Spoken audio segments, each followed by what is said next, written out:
Is Winky Wright, who is moving up to middleweight to fight Felix Trinidad.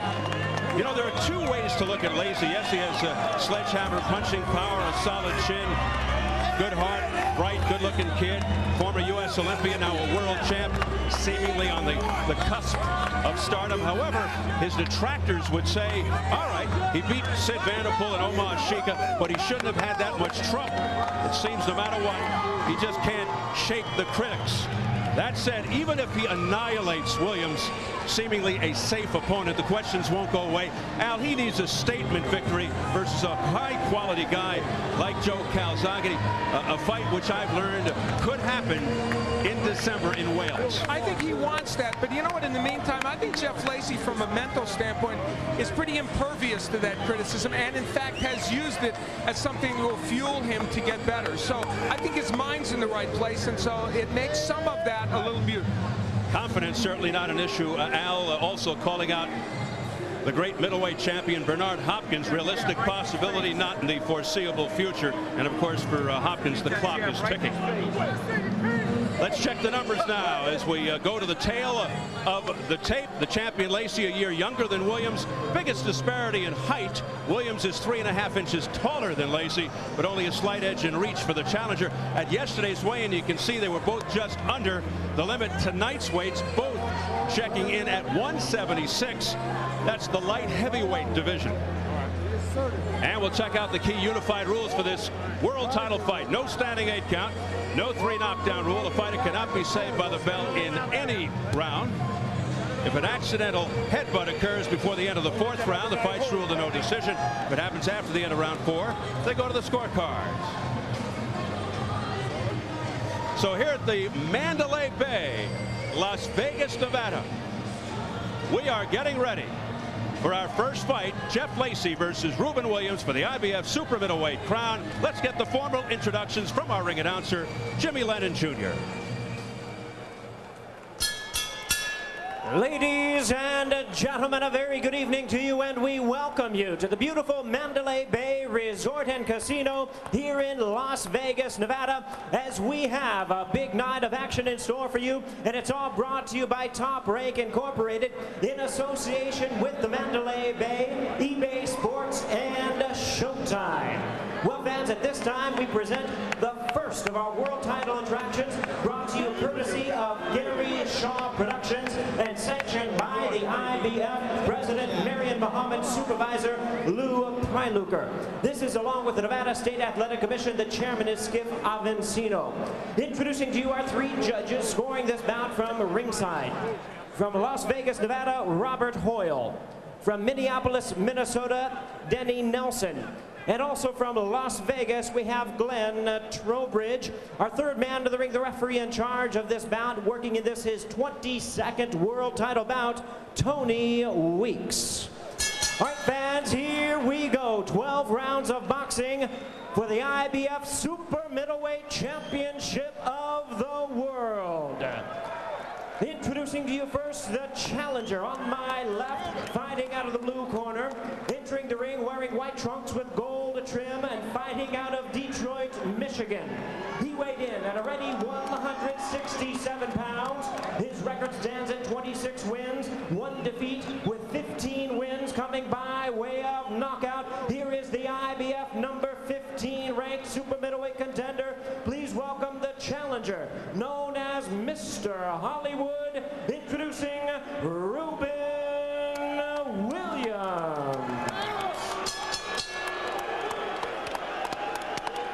And his opponent across the ring, the defending world champion of my right, fighting out of the red corner, wearing blue trunks and fighting out of St. Petersburg of Florida.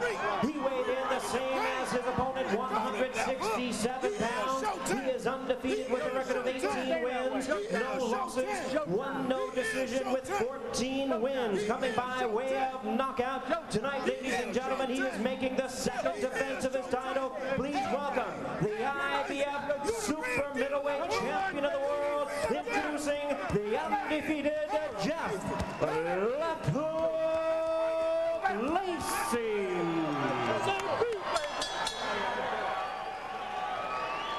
Once again, a referee in charge, Tony Weeks, now to give instructions. 12 rounds of championship boxing schedule. Tony, wait on Joe, right? Okay.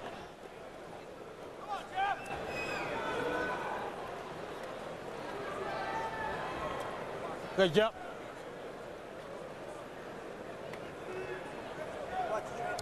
Okay, gentlemen, you both received your instructions in your dressing room. Okay, right here is good, anything else is going to be low. Right here is good, anything else is going to be low. I want a good, clean fight. Obey my commands at all times, above all, protect yourselves at all times. Let's go. As you immediately notice, the height differential. Williams the taller of the two, but as we close in on Lacy's second defense, Jeff Lacy, who has started faster of late, has for some reason been very reluctant to throw the jab in fights while he has no reservations in the gym. And it's a good jab.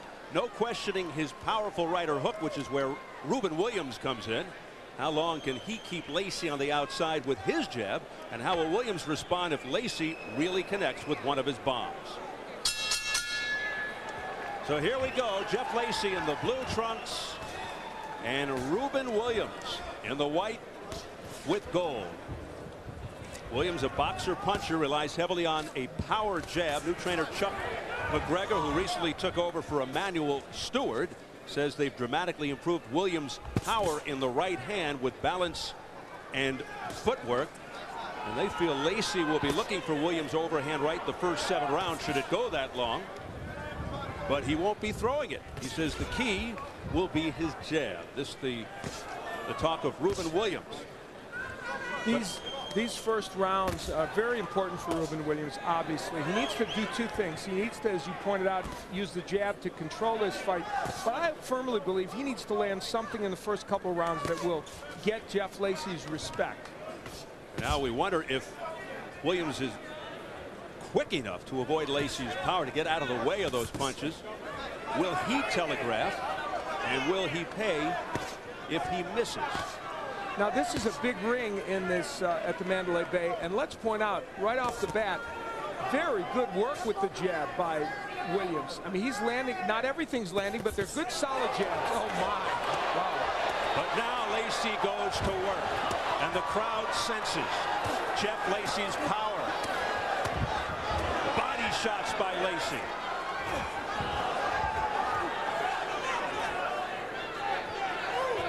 And then back comes Williams, gain lead with a straight right. He kept his head about him when he got against those ropes, Steve. He did not cave into the power of Lacy, at least with that first onslaught. And what you like is his poise. So Ruben Williams off to a cool start under pressure.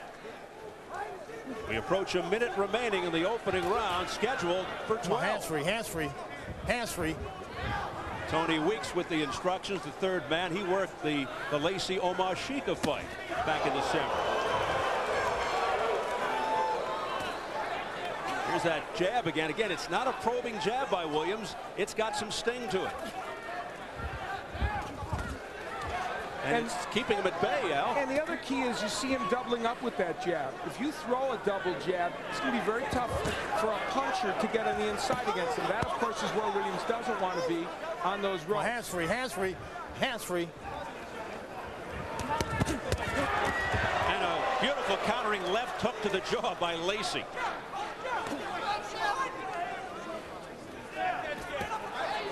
Williams threw a flurry, and then all it took was one punch by Lacy to get his attention. And now a right uppercut to the chin by Lacy. You got to be careful on the inside with Lacy. Not where you want to be.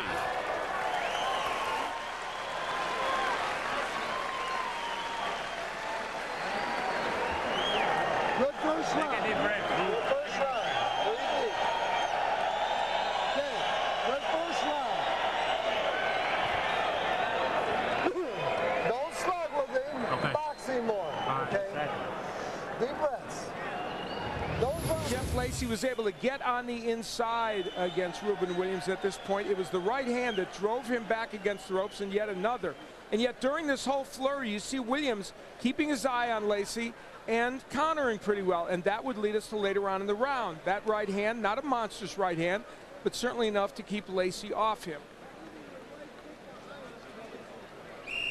Now, probably what won Jeff Lacy this round was at the end of the round. That was a very good counter left hook he threw. And I think that last flurry at the end might have won Lacy this round. You know, Al, no matter who Lacy is fighting, he feels he has to be at his best mentally and physically, because guys who are even ranked number 15 like Ruben Williams will raise their game, knowing this is his moment, his Super Bowl, his time to shine. Again, Lacy working the body, a whipping right hand by Williams, but one and done. Dan Birmingham had to like that sequence, the trainer of Jeff Lacy, because there were combinations involved. When Lacy throws punches in combination, he's so much more effective, and he's capable of it. Yeah, they want Lacy not only to demonstrate his prodigious power, but his boxing ability. He was more successful his last fight versus Shika when he jabbed and then ripped to the body. You know, Williams said